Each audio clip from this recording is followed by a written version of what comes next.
Hi, Bernard Carter, CTO at Now Micro. Today in the lab, I got something a little bit different.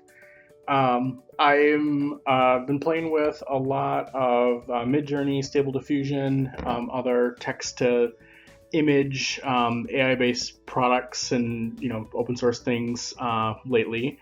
And I wanted to demo today this running via OpenVINO on an Intel NUC. So I got this little set up here. We can see here it's an Atlas Canyon NUC. I'll put a link to my video about that and what's inside and the hardware specs later. You can see the monitor select up here. I'm actually using our DICE software to remote into the system, and we can see here that I've set up a Python virtual environment in this command prompt here. I've installed this Stable Diffusion OpenVINO from GitHub. I just did a clone, and then I'm running their little demo thing here. I'm gonna hit enter.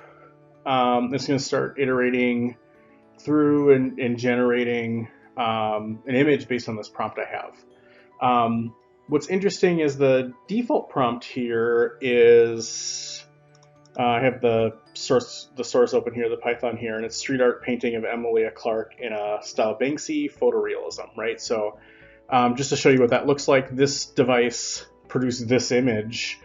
It takes about 16.5 minutes on this Pentium-based system, but we are using the OpenVINO to do that. So I'm not using a discrete video card. I don't need 20 gigs of video memory. I'm actually able to generate one of these text to image outputs on just a regular NUC.